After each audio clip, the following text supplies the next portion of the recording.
السلام علیکم دوستو، آج کا ہمارا موضوع کوہاٹ کی مشہور ہستی خواجہ زندہ پیر آف گمگول شریف کے بارے میں ہے۔ آپ سب دوستوں سے گزارش ہے کہ ویڈیو میں جانے سے پہلے ہمارے چینل سٹورسٹک کو لائک اور سبسکرائب ضرور کریں تاکہ اس طرح کی آنے والی نئی ویڈیوز آپ تک بآسانی پہنچ سکیں۔ حضرت خواجہ زندہ پیر صاحب کی پیدائش 1912 میں پیر غلام رسول شاہ کے ہاں کوہاٹ میں ہوئی۔ آپ کے والد سلسلہ قادریہ کے مقتدر اولیاء اللہ میں سے ہیں۔ آپ کا سلسلہ طریقت حضرت اخون صاحب سوات انڈے شریف سے منتا ہے۔ ان کا مزار مبارک اجمیر شریف انڈیا میں ہے۔ قبلہ عالم خواجہ زندہ پیر صاحب سرکار شروع ہی سے دن کو روزہ اور رات کو قیام و عبادت اور ریاضت کے پابند تھے۔ اللہ تعالیٰ نے رشد و ہدایت آپ کو عطا فرمایا تو آغاز شعور سے ہی آپ کو تمام محاسن و مکارم بھی عطا کر دیے تھے۔ ذکر الہی کی نعمت سے دامن کم سنی ہی سے مزین و آراستہ رہا ہے۔ قبلہ عالم کسی درسگاہ سے فارغ التحصیل نہ تھے۔ حافظ پیر سید جماعت علی شاہ علی پور سیدہ شریف، حافظ محمد عبد الکریم استانہ عالیہ عیدگاہ شریف راولپنڈی اور دیگر مشہور ہستیوں سے ملاقات کا شرف حاصل ہوا۔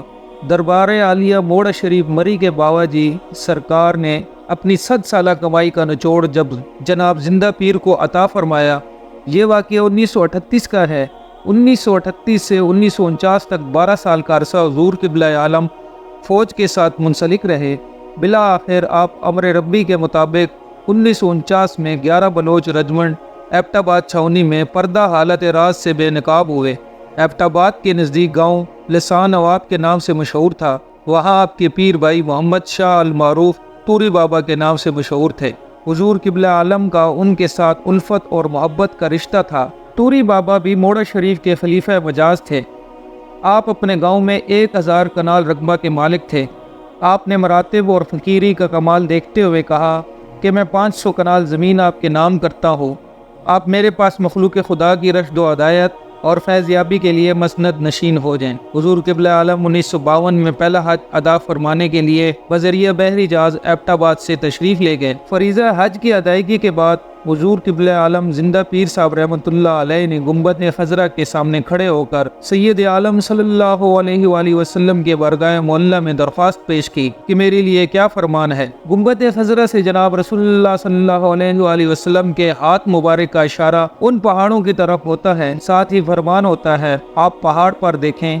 گنبد خضرا کے سامنے کھڑے ہوئے آپ جناب رسول اللہ صلی اللہ علیہ وآلہ وسلم کے حکم سے ان پہاڑوں کی طرف دیکھتے ہیں۔ اللہ کریم نے درمیان سے سارے حجاب اور پردے ہٹا دیے۔ آپ گنبد خضرا کے سامنے کھڑے ہیں۔ پہاڑی کا وہ حصہ جو آپ کے حجرہ مقدسہ کے ساتھ ملحقہ اور پیوست ہے، اس پر آپ کا نام زندہ پیر اور دربار عالیہ گمگول شریف لکھا ہوا دیکھتے ہیں۔ آپ کو زندہ پیر کا نام مبارک حضور نبی پاک صلی اللہ علیہ وآلہ وسلم سے اسی وقت عطا کیا گیا اور حکم ہوا کہ جا کر وہاں بیٹھ جائیں، اور تب سے آپ نے اس پتریلی پہاڑی کو اپنا مسکن بنایا۔ اور آپ کی سب سے بڑی کرامت دربار گمگول شریف کا قیام ہے۔ آپ نے کم و بیش 47 سال کے عرصے میں اپنی کمر کو زمین پر نہیں لگایا کہ دربار رسالت صلی اللہ علیہ وآلہ وسلم سے تو مجھے بیٹھنے کا حکم ملا ہے۔ اللہ اکبر۔ اور 1400 سال میں آپ دوسری شخصیت ہیں جنہیں دربار رسالت امام صلی اللہ علیہ وآلہ وسلم سے براہ راست حکم ہوا کہ فلاں مقام پر تشریف لے جائیں، اور پہلے جنہیں یہ سعادت نصیب ہوئی خواجہ معین الدین چشتی اجمیر شریف والے ہیں۔